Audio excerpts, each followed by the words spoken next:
Halo guys, ketemu kembali bersama saya Romo Matius, tentu di Franciscus 67 Reborn.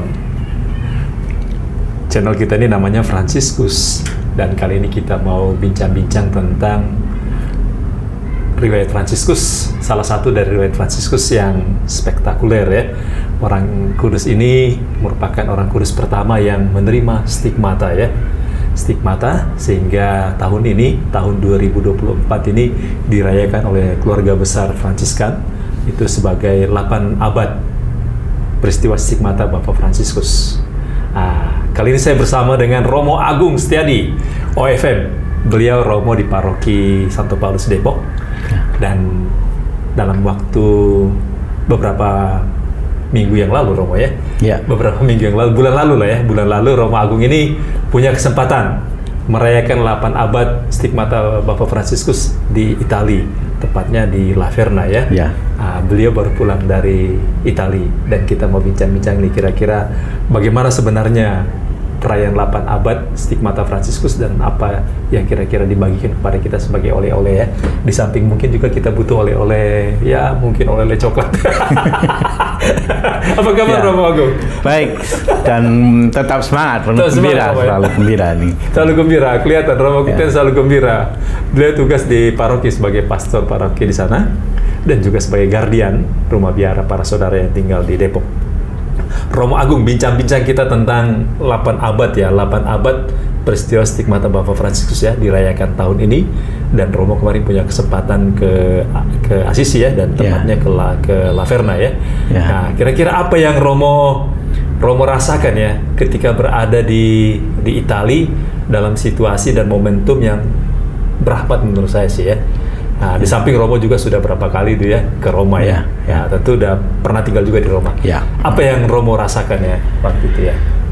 Ketika datang ke Assisi, di sana kita langsung merasakan persiapan dari saudara-saudara Fransiskan untuk merayakan itu ya.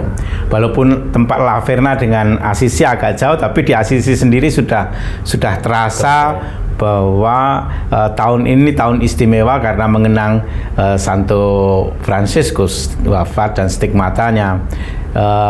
Kan saya tinggal di Porciuncula di biara OFM yang di pinggir kota Assisi, dan di situ saudara-saudara sudah mengadakan berbagai kegiatan di situ untuk mempersiapkan acara atau sukacita syukur atas stigmata ini. Ketika di Assisi kita sempat ikut misa di Porciuncula, tetapi juga ada devosi Santa Maria dan juga doa dalam rangka 800 tahun stigmata ini. Itu yang ketika di Assisi. Nah, ketika kami ada kesempatan pada tanggal 17 September pagi pergi ke La Verna, dan di situ langsung kita merasakan suasana biara atau konven itu atau sanktuario itu penuh dengan umat ya, karena memang Fransiskus pasti sangat dicintai, dikenal oleh umat. Dan kami datang pagi hari, kurang lebih jam 9 pagi atau 10 pagi kami datang, dan sudah terasa suasana hangat, kebersamaan dengan banyak orang, walaupun kami datang pas hujan gerimis, tetapi gereja sanktuario ini sudah penuh. Dan ketika saya ikut serta di perayaan Ekaristi pagi itu jam 10:30 kalau tidak salah, itu kita tidak dapat tempat duduk udah. Oh, jadi duduknya di mana, Roh? Kami berdiri saja. Saya berdiri persis di depan relikwi. Jadi ada kapel relikwi Santo Fransiskus. Saya berdiri di tempat itu loh. Dan di situ istimewa adalah untuk pertama kalinya, selama ini saya tidak pernah menyadari bahwa di tempat itu ada relikwi jubah Santo Fransiskus, dan ada potongan jubah yang di sana ada darah Fransiskus. Ya, jadi itu menarik ya? Di La Verna. Jadi ada potongan potongan jubah Fransiskus dan ditempatkan di tempat tertentu begitu ya, semacam monstran begitu. Di situ ada darah Fransiskus yang menempel di jubah itu dan sampai sekarang dan masih ada di sana. Itu diyakini sebagai darah yang stigmata tadi ya? Ya darah yang di dadanya ya, di lambung ya, di tengah itu. Memang di jubah yang tersimpan di situ bagian lambungnya memang itu diambil lalu diletakkan di monstran itu, kata-kata semacam ya seperti monstrannya, posisinya ada kacanya begitu ya. Bisa lihat gitu ya. Ya. Dan saya rasa menyenangkan sekali ketika acara sore hari ada perarakan dan saya memiliki kesempatan duduk di depan, jadi kurang lebih 2 baris di depan, persis di depan relikwi darah Fransiskus itu disimpan di situ, sehingga itu bagi saya memandang relikwi itu sesuatu yang istimewa, anugerah yang besar bagi saya, boleh melihat darah Fransiskus dan bisa merasakan bagaimana ketika Fransiskus mengalami stigmata itu ya. Jadi menarik, acara dari jam 10 itu sampai dengan jam 5 sore, jadi kita ada acara cukup panjang dengan break sebentar di siang hari ya. Jadi pagi hari ada misa jam 10.30 sampai jam 12, lalu kita break, kemudian mulai lagi jam 3 sampai dengan jam 5 sore ada ibadat lagi. Seharian itu penuh ya? Seharian itu penuh, dan itu tadi hanya break untuk orang makan dan seterusnya. Di situ memang ada restoran di dekat santuario, ada restoran, sehingga umat yang datang banyak dong ya? Banyak sekali. Kami juga waktu makan juga untuk duduk makan juga agak kerepotan, bahkan seperti ada waiting list kalau orang mau makan. Jadi kita ke restoran waiting list ya? Waiting list tempat duduk, bukan tidak dapat meja ya? Jadi waiting list tempat duduknya, bukan makanan ya, ada yang bawa sendiri, ada yang harus beli dan seterusnya. Hanya untuk tempat duduk bisa duduk makan begitu ya. Itu yang menarik. Jadi dan juga ketika kita sudah selesai ada petugas yang sudah melihat kita tahu diri sekiranya kita pergi gitu ya. Jadi karena banyak yang mau duduk di situ untuk makan, karena jam 12 lebih sampai dengan jam 3 kurang itu kesempatan untuk makan, dan itu bisa karena banyaknya orang sementara tempatnya terbatas. Nah, kami juga waktu itu ya bersama-sama dengan saudara-saudara yang mengunjungi ya, kita merasakan kebersamaan yang ada di situ dengan berbagai macam orang yang ada di sana. Bermacam-macam orang dari berbagai negara tentu. Ya, dan yang sore hari juga menarik karena setelah ibadat sore dan ibadat kenangan akan stigmata itu, kita ada perarakan, hanya Fransiskan saja yang ikut perarakan, tapi dari kapel itu ke kapel di mana dulu Santo Fransiskus berdoa setelah mendapatkan stigmata itu. Jadi ada kapel sanktuario yang lebih besar yang kita pakai untuk acara itu. Tapi ada satu kapel lagi namanya kapel stigmata.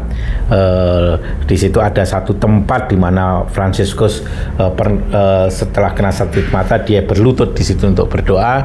Ada batu di mana tempat Fransiskus duduk di situ. Nah, lalu lalu disitulah kita mengadakan semacam doa. Setelah perarakan kita berdoa sebentar, para Fransiskan saja yang berdoa di kapel itu, karena kecil dan hanya kita Fransiskan yang masuk ya, itu pun kita banyak yang di luar, tidak bisa seluruhnya di dalam gitu. Kalau Romo Agung kan bertemu dengan umat ya, dan tentu pengalaman Romo tinggal di Italia sudah cukup lama juga ya, bahasa Italia tentu paham betul.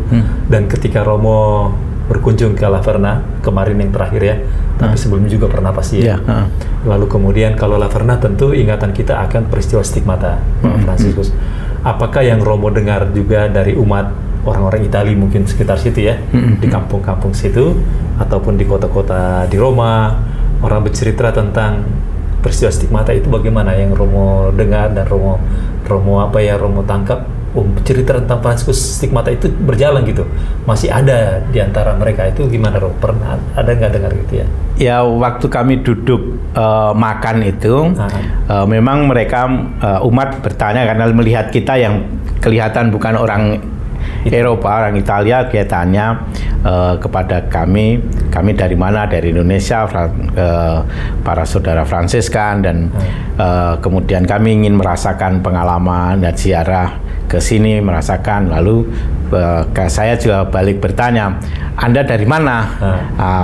Ada yang beberapa memang mengatakan tidak terlalu jauh dari tempat itu, dan bagi mereka Fransiskus itu adalah semacam patron untuk hidup Kristiani ya. Jadi patron hidup Kristiani orang Italia, terutama dia mengatakan dari Italia Tengah. Jadi bagi dia melihat atau berkunjung ke tempat Santo Fransiskus, terutama untuk mengenang stigmata ini, saya tanya, apa yang menarik, yang membuat kalian mau datang ke sini?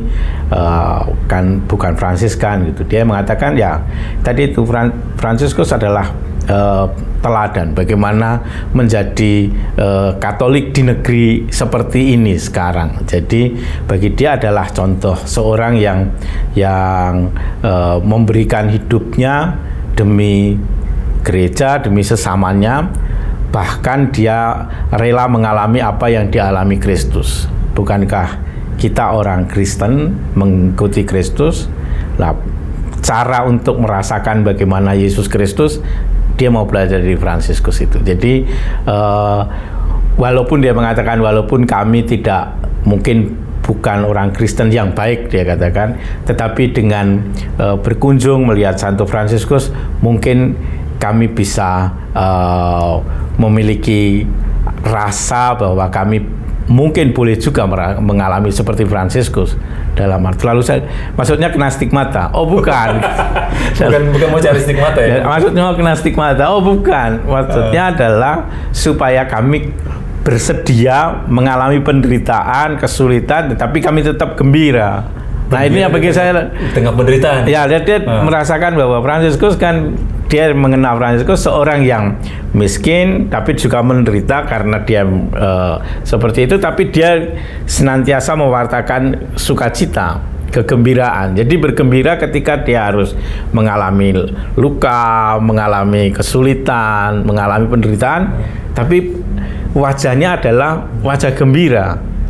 Lalu saya memang itu yang menurut saya menarik, bahwa mengalami dilukai atau terluka bukan karena salah, kata dia. Fransiskus terluka kan bukan karena dia salah, tapi dia bisa gembira. Kita seringkali salah pun kena luka sedikit, kita marah-marah. Itu karena kita salah ya?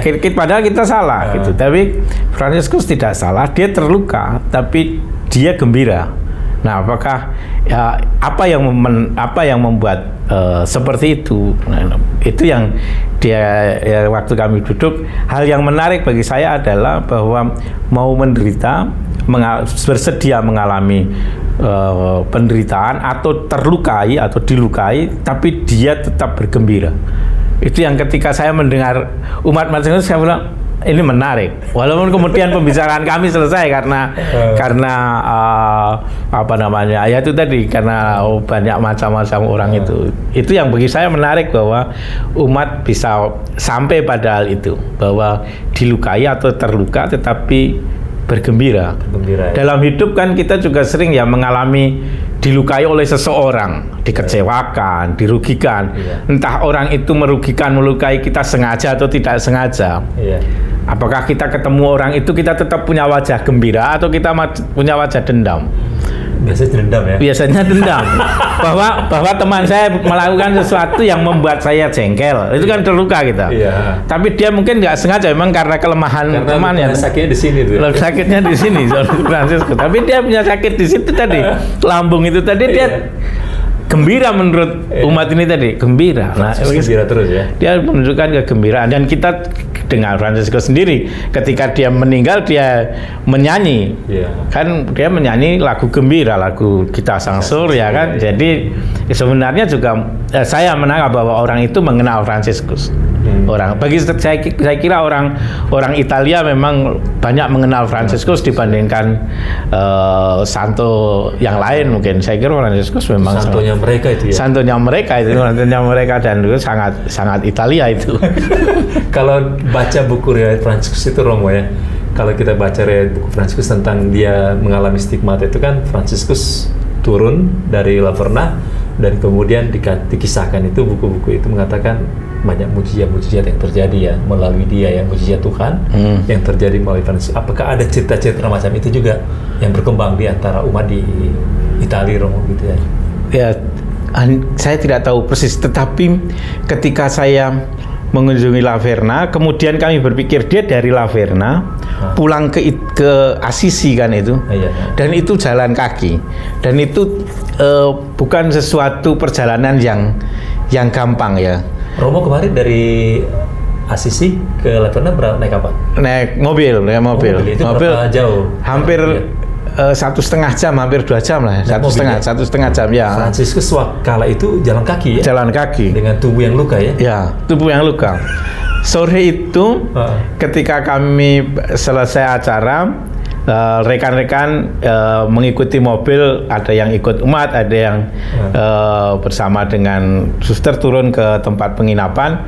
Saya bersama dengan saudara Mino kalau nggak salah dan satu lagi siapa, itu turun jalan kaki dari Sanktuario ke tempat penginapan Pastor Bonus. Ya, sekitar 45 menit kami jalan kaki, dan kami memilih jalan sebenarnya 30 menitan. Itu memilih jalan yang pendek sebenarnya karena potong jalan, tidak mengikuti jalur kendaraan ya, jadi terus. Dan itu jalan yang sebenarnya dulu ada. Sebenarnya yang dulu ada di situ. Sebenarnya jalan yang sekarang mobil itu kan dibuatan kemudian ya. Jalan yang dulu ada adalah di situ. Kami jalan ke situ ke arah yang kemudian ada penginapan itu, jalannya sangat terjal dan berbatu dan pasti juga licin waktu itu karena habis hujan gerimis kan. Saya sambil jalan, saya beritahu Saudara Mino, kalau seperti Fransiskus kakinya berlubang karena stigmata, dia jalan seperti ini, berapa kali dia harus mengeluh gitu. Ini luka ya? Itu luka karena dia jalan, dan itu dia pulang. Itu tadi kisahnya adalah dia pulang dan kemudian dia masih tetap mewartakan Injil dan melakukan mujizat-mujizat dalam perjalanan dari tempat itu.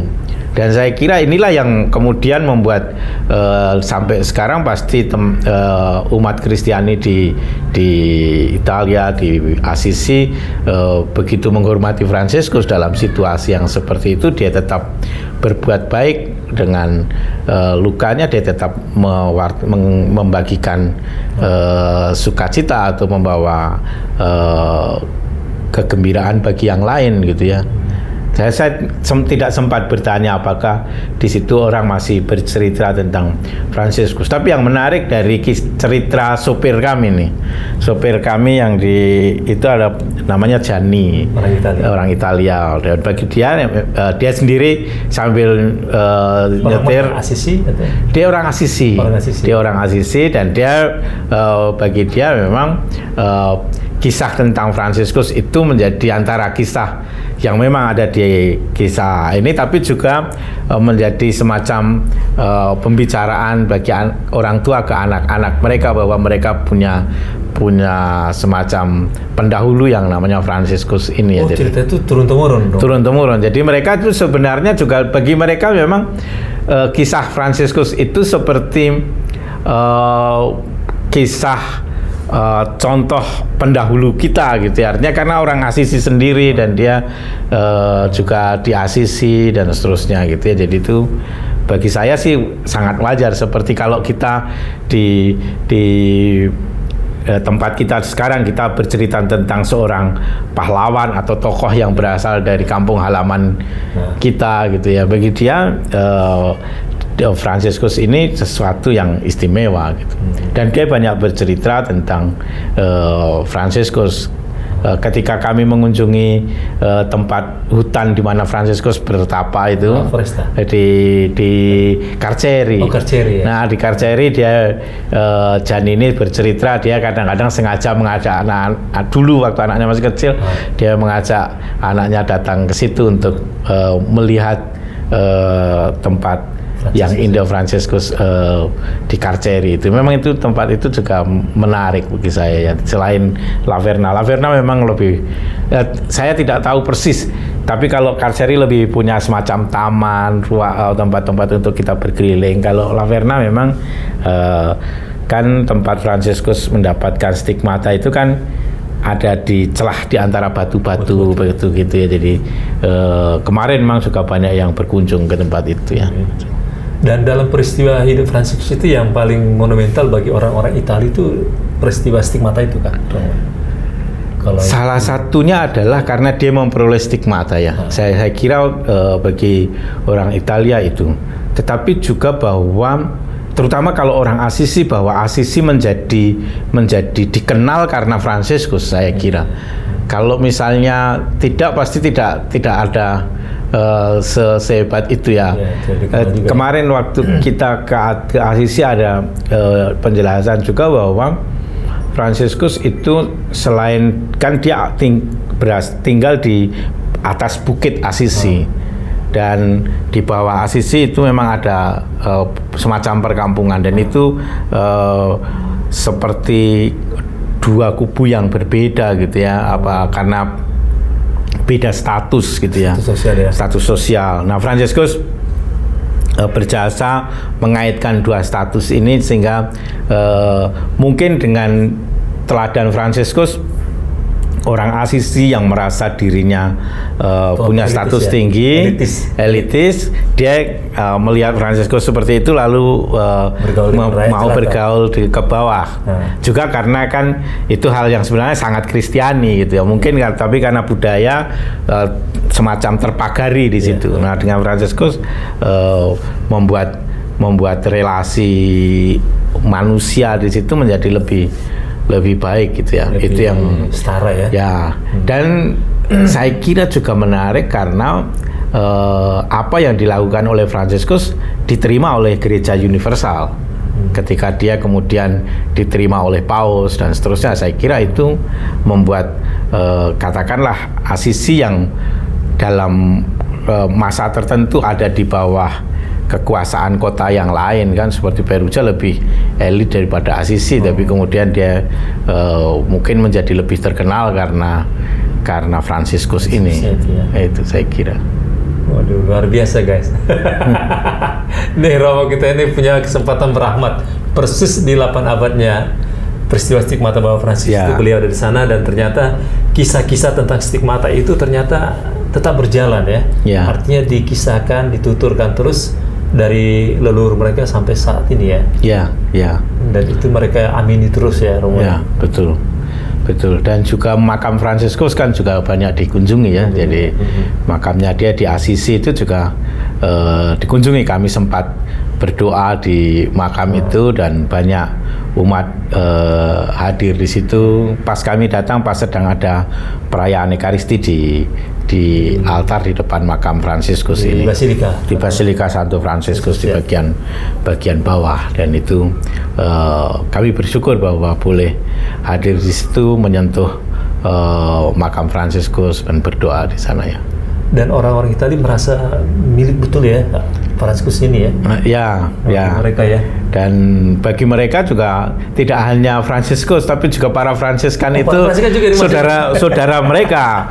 Jadi kecipratan juga, Romo. Kecipratan juga. Menjadi Fransiskan pakai baju Fransiskan itu sudah orang-orang di Assisi terutama langsung menyapa kita gitu, tidak dianggap orang lain gitu. Sapaan apa biasanya mereka sebut kalau kita pakai jubah Fransiskan? Pace bene lah. Lalu frate, mereka menyebutnya kan frate itu saudara. Saudara ya? Ya, saudara. Jadi Umat itu di Italia menyebut frate, karena mereka menyebut kami setiap kali kita frate minori, jadi saudara Dina dari mana, frate minori di mana. Gitu.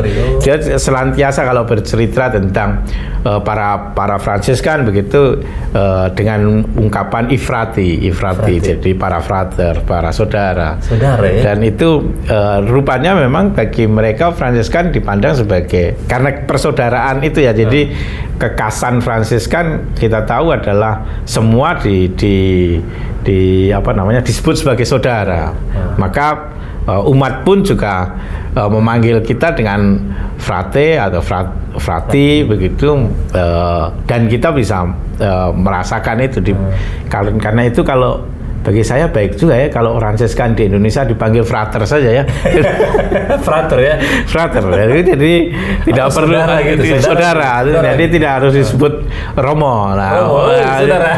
Lebih baik jadi panggil saudara, entah itu bruder atau entah itu imam ya, itu bisa panggil dengan saudara. Itu saya kira itu lebih menarik gitu kan, pas dengan Fransiskan. Dan orang-orang Italia selalu panggil begitu ya. Ya panggil frate. Jadi tidak pernah dipanggil Romo. Kalau Romo di sana kan panggilannya apa? Padre itu jarang sekali. Jarang untuk Fransiskan. Kalau kita pakai jubah coklat, frate, mereka frate.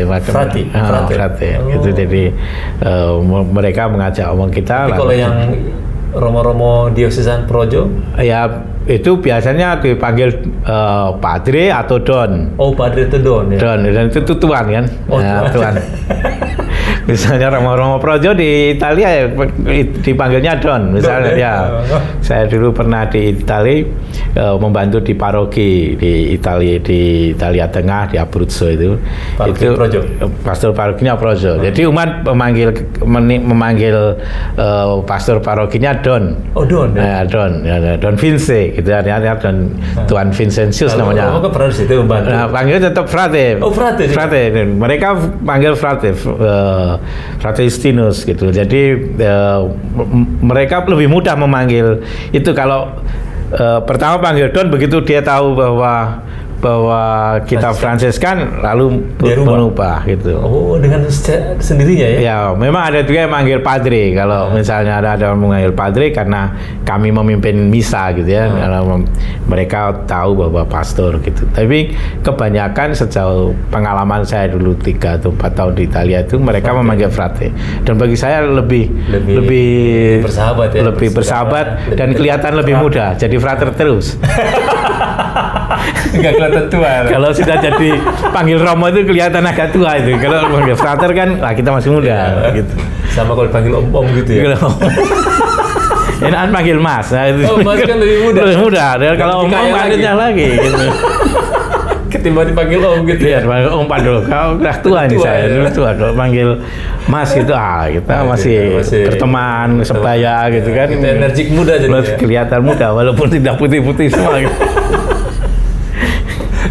Jadi Romo, tadi saya dengar Romo kan saudara ya, saudara Agung tadi mengatakan berkesan dengan peristiwa di Laverna itu, ketika saudara Agung tadi mengatakan, oh saya persis berada di depan religi jubah Fransiskus yang bekas darah stigmata itu ya. Nah, itu kira-kira apa yang Romo rasakan saat itu ya, saat merasa dan berhadapan langsung nih dengan jubah Fransiskus yang berlumur darah bekas stigmatanya tadi ya? Iya, memang saya merasa seperti ketemu Fransiskus loh saya. Ya. Karena kan kalau kita lihat gambar yang ada di kita gitu ya, ya itu jauh gitu ya. Tapi begitu lihat darah dan juga jubahnya ada di depan gitu ya, jaraknya 3 meter dari sini gitu, rasanya seperti kita sedang berhadapan dengan Fransiskus. Dan saya berpikir kira-kira Fransiskus ngomong apa sih saya. Oh, iya? Ya, saya hanya melihat dia, karena bahkan ketika ibadatnya sudah selesai, karena saya duduk di depannya gini, saya tunggu teman-teman sudah mulai bergeser, kayak saya maju, saya pegang, walaupun itu dikasih kaca ya, kaca dan ada semacam pagar tali itulah, seperti tali gini supaya orang tidak terlalu mendekat. Karena saya pakai jubah Fransiskan, ketika saya mendekat ya orang diam-diam saja, lalu saya pegang walaupun sudah dilarang. Orang lain nggak pegang, orang lain tidak pegang, tapi saya kan umat di belakang mungkin nggak akan masuk. Saya masuk ke dekat altar gitu, sengaja saya pegang, lalu saya pergi. Ada saudara Fransiskan gitu melihat, dia mungkin dia tahu. Dia Fransiskus apalagi saya lihat, wah, memang ketika saya melihat itu saya dalam arti bersyukur sekali ya bisa melihat secara dekat Fransiskus dan darahnya itu ya, dari relikwi itu. Ya, walaupun ini relikwi yang usianya sudah 800 tahun, tapi bagi saya seperti ada di hadapan Fransiskus dan kira-kira saya Fransiskus kira-kira kenal saya tidak ya? Karena kalau nggak salah di dalam salah satu tulisan Fransiskus kan dia juga ingin mengatakan kalau bukan seorang Katolik, bukan saudara dia. Atau dalam kesempatan yang lain Fransiskus mengatakan kalau orang tidak mendoakan doa brevir tidak Katolik dan saya tidak mengenalnya. Itu kalau nggak salah dalam salah satu tulisan. Kira-kira waktu saya memandang dia, kira-kira Fransiskus kenal saya tidak ya? Saya berpikir, apakah saya sungguh-sungguh Katolik, sungguh-sungguh setia untuk ibadat brevir. Salah satu hal itu. Terus terang ibadat brevir ini seringkali ya kita bolong-bolong. Terus terang saja saya kadang-kadang ingat sehari pagi dan sore saja, yang lain kelewat dan seterusnya. Ketika saya waktu melihat itu, yang kedua adalah juga ketika merayakan Ekaristi gitu ya, saya senantiasa terkesan, saya bersyukur boleh menjadi imam yang oleh Fransiskus, kata Fransiskus, tangan pastor itu suci karena boleh pegang tubuh Tuhan, bahkan kata-kata yang diucapkan pastor itu bisa mengundang Tuhan datang. Kan kita merayakan Ekaristi, kita mengucapkan doa syukur agung yang boleh mengucapkan imam. Ya. Dan itu kata-kata itu boleh membuat Tuhan turun. Nah, saya berpikir sepertinya kok tidak saya ini. Saya merasa bahwa pantaskah saya menjadi Fransiskan. Jadi ketika saya mengunjungi Laverna itu, justru saya kemudian sampai pada refleksi, apakah saya dikenal oleh Fransiskus karena saya Fransiskan, apakah saya memang Fransiskan. Siapa tahu Fransiskus tidak kenal saya, ini kan repot ini. Saya sudah 30 tahun menjadi Fransiskan. 30 tahun menjadi Fransiskan, kira-kira dia kenal saya kan tidak itu kan. Nah, itu yang kemudian dalam refleksi selanjutnya adalah peristiwa mengunjungi Fransiskus atau ziarah ke Assisi dan Laverna ini menyegarkan kembali panggilan, tetapi juga semangat menjadi Fransiskan ini untuk memulai lagi menghayati kesungguhan sebagai Fransiskan dalam tugas perutusan pelayanan yang sekarang ataupun ke depannya nanti diberikan kepada saya gitu. Jadi itu yang ketika saya melihat jubah berdarah itu seperti berhadapan dengan Fransiskus. Masalahnya Fransiskus kenal saya tidak ini. Itu yang kalau dia kenal bahagia saya. Kalau tidak itu berarti ada sesuatu sia-sia lah 30 tahun ini. Sia-sia bangun pagi-pagi. Pagi-pagi selama ini dan seterusnya. Tapi itu saya kira Fransiskus walaupun dia sedikit kurang mengenal dia, saya mungkin dia berkata, ya saya kenal saudara gitu. Lebih bahaya aku tak mengenal buku saya. Nah, itu repot itu. Kita mulai lagi dari novisiat. Kita mulai lagi. Dero merasakan sesuatu pengalaman yang berahmat. Tapi relikwi tadi itu sudah selalu disimpan di situ ya? Ya, relikwi itu ada di satu ruangan sebesar inilah, sebesar ruangan seperti ini.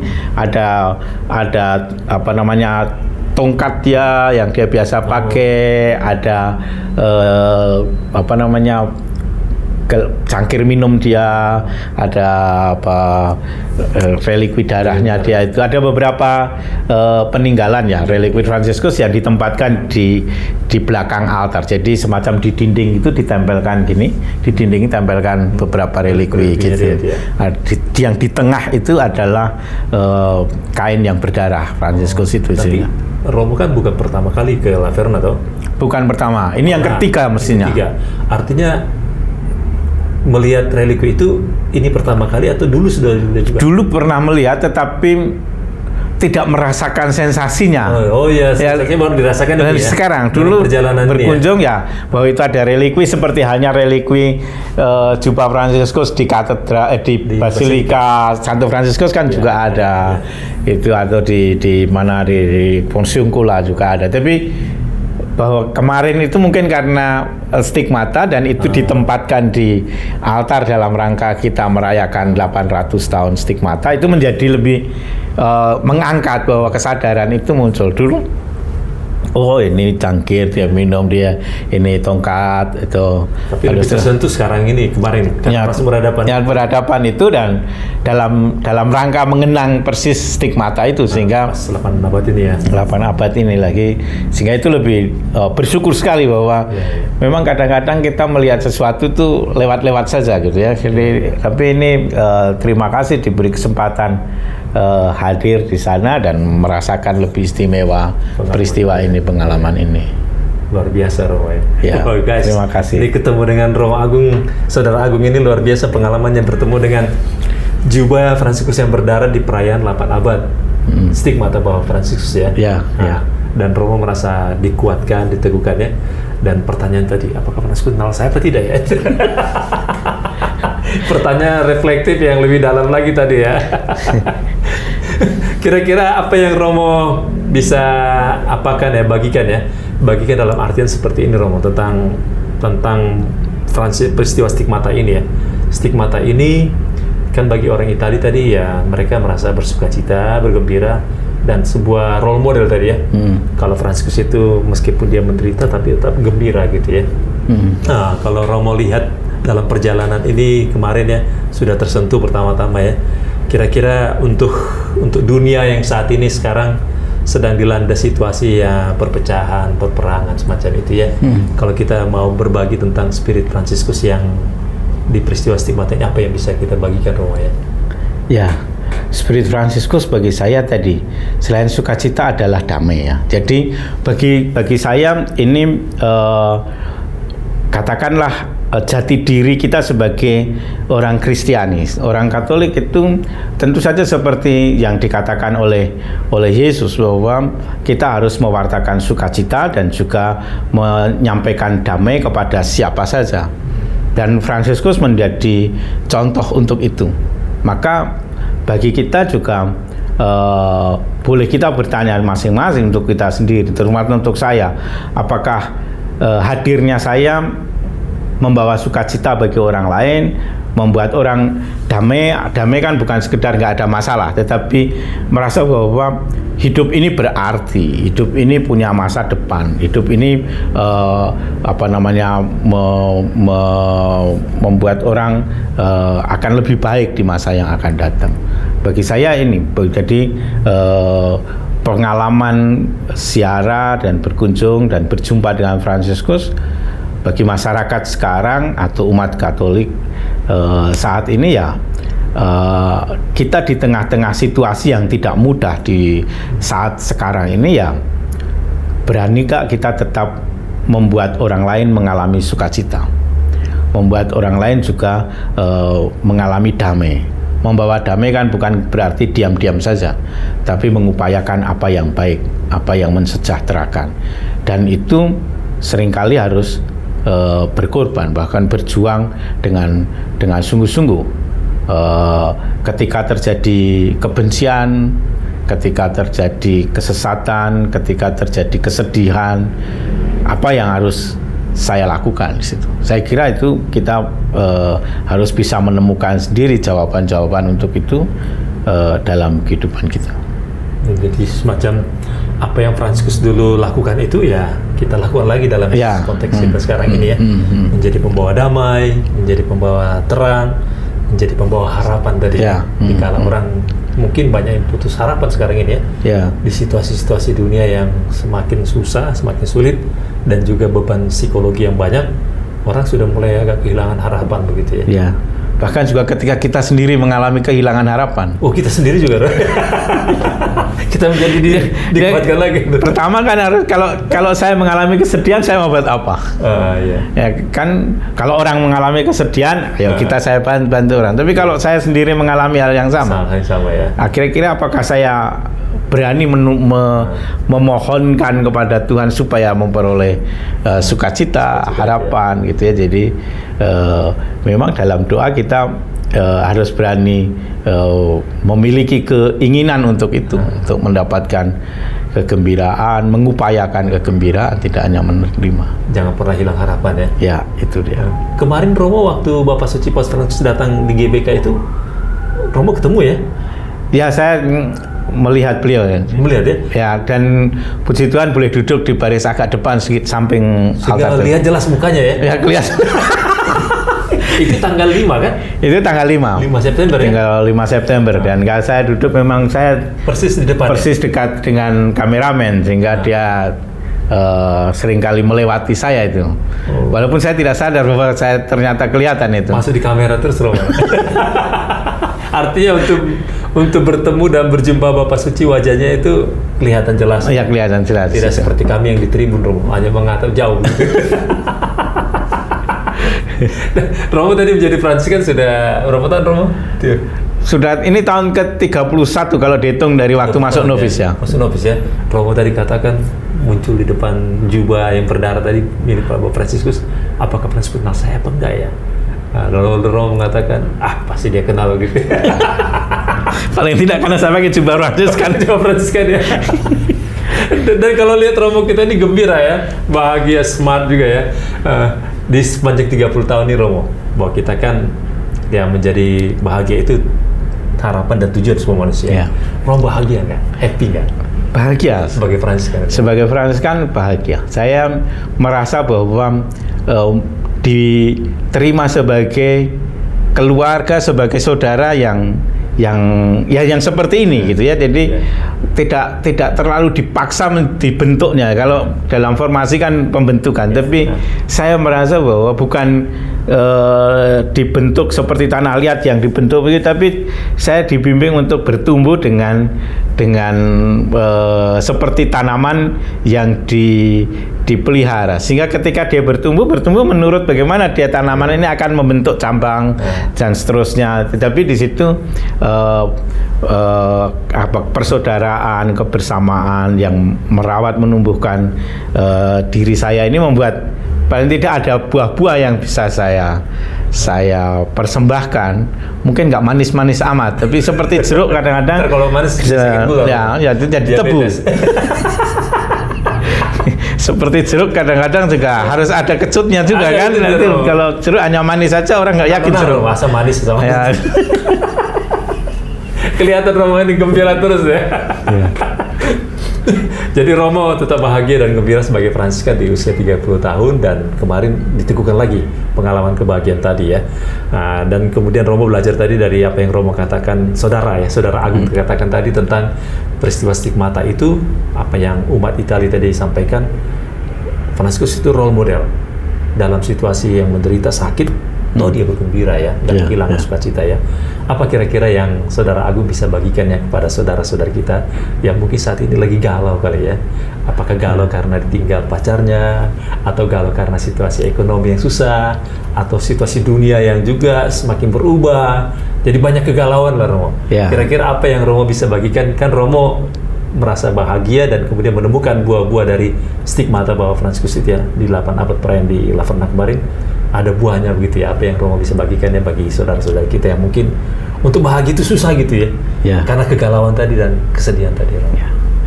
Yang pertama adalah kita nggak pernah sendiri. Kesendirian, sepi itu pasti sudah membuat kita galau. Tapi ketika kita menghayati, merasakan bahwa saya tidak sendirian, ada yang lain yang menaruh perhatian kepada saya, itu paling tidak itu kemudian tumbuh harapan. Siapa yang memberi perhatian kepada saya, pasti Tuhan memberi. Tetapi juga banyak orang lain. Kalau kita sedang galau, kita bisa berbicara dengan orang yang kita jumpai, orang yang kita kenal gitu. Jangan disimpan sendirian ya, dan jangan membuat diri sunyi sendiri saja, itu akan semakin galau, kita nggak menemukan jalan. Maka seperti orang tersesat, kita harus mencari siapa yang bisa menjadi teman seperjalanan, dan itu akan menemukan jalan-jalan baru. Jadi terbuka kepada perjumpaan dan juga relasi dengan yang lain. Kemudian yang kedua adalah bahwa kesulitan yang kita alami itu senantiasa sesuai dengan takaran. Jadi takaran yang diberikan Tuhan untuk saya beda dengan teman saya. Tetapi bukan berarti saya harus lebih kecil bebannya atau orang lain lebih besar, tapi setiap orang punya kekuatan yang diberi oleh Tuhan dan diberi katakanlah tugas, tanggung jawab, beban yang sesuai dengan kemampuan kita. Di situ lalu kita punya harapan bahwa saya bisa memikulnya. Nah kan, tanggung jawab dan seterusnya itu kan, bahkan juga kesulitan yang diberikan atau yang kita alami itu sesuai dengan kemampuan yang Tuhan letakkan dalam diri kita. Tuhan kan menciptakan kita sesuai dengan apa yang Dia rencanakan untuk kita. Ya, Dia punya rencana. Maka percaya bahwa rencana Tuhan itu akan berujung pada apa yang baik kalau saya rela untuk menjalankan apa yang direncanakan Tuhan. Kalau kita menolak, ya kita seperti sudah diberitahu jalannya menuju di sini, saya pilih jalan yang lain, saya tersesat sendiri.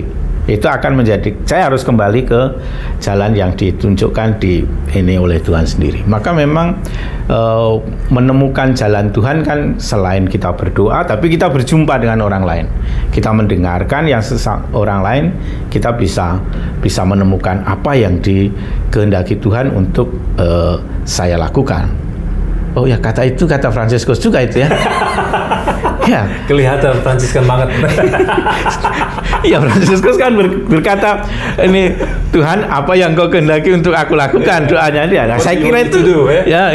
What do you want me to do, Tuhan, Lord, what do you want me to do? Jadi itu kan kata Fransiskus. Saya kira itu katakanlah menghalau kegalauan itu dengan bertanya juga pada Tuhan, apa yang Kau kehendaki untuk aku lakukan.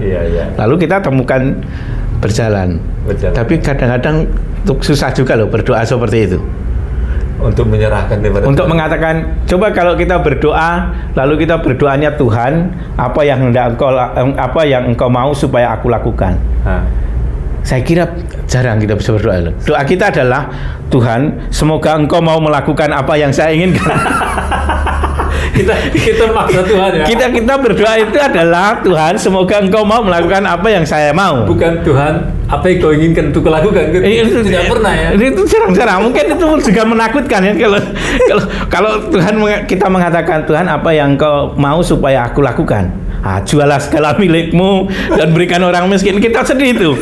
Seperti anak muda itu. Anak muda yang kaya itu kan. Gak mau kembali lagi. Karena repot ya. Itu doa yang kadang-kadang bisa membuat kita terjerat oleh kehendak Tuhan. Tapi memang seperti itu kan. Kita dijerat oleh kehendak Tuhan. Tapi seringkali doa kita itu, Tuhan, semoga Engkau mau melakukan apa yang saya mau, gitu kan. Tuhan, lancarkan semuanya begitu. Ya, itu jadi dia yang harus melancarkan. Saya jangan saja gitu. Dia jadi provider. Aduh. Menarik guys perbincangan kita dengan Romo Agung ini. Terima kasih Romo Agung. Artinya Romo Agung melihat bahwa pengalaman kunjungan ke Assisi dan ke Laverna, tepatnya tempat di mana Bapak Fransiskus menerima anugerah stigmata itu ya, kelima luka Yesus yang dia terima sebagai bentuk kecintaannya pada Yesus yang tersalib, dan Yesus memberikan tanda itu kepada dia, Romo ya. Lalu kemudian Romo bertemu dengan jiwa Fransiskus yang bekas luka-luka dari darah dari stigmata itu ya, dan Romo tertegun dan tersentuh dengan itu. Dan kemudian Romo juga merasa bergembira seperti orang-orang Italia yang bergembira meskipun sedih ya. Fransiskus menjadi role model gitu ya. Meskipun dia sakit, meskipun dia menderita, tapi toh harus bahagia. Wajah gak akan pernah berubah ya, tetap dia tunjukkan gembira ya. Untuk itu menjadi harapan juga seperti Romo tadi bagi kita yang mungkin mengalami kegalauan. Kegalauan itu nggak akan pernah terjadi kalau kita mau membuka diri, Romo ya. Ya. Bertemu dengan yang lain, berjumpa dengan yang lain. Seperti pesan Bapak Suci Paus Fransiskus, hidup itu adalah seni perjumpaan. Ya. Maka perkuat dan perbanyaklah perjumpaan. Dan perjumpaan itu berarti kita mau keluar dari kita untuk bertemu dengan pribadi yang lain. Itu kata-kata Bapak Suci Paus Fransiskus dalam Fratelli Tutti, Romo ya. Dan pasti dia ambil juga dari apa yang Bapak Fransiskus Asisi hidup ya. Hidupi, ya. Dan Romo sudah bertemu langsung dan bertanya kepada Bapak Fransiskus, kok kenal nggak aku? Tentu dia katakan, Romo. Ya. Akhirnya dia akan katakan, aku mengenalmu. Puji Tuhan. Saudara Agung Setiadi OFM. Tapi kalau Romo Matius, wah, belum tentu saya kenal.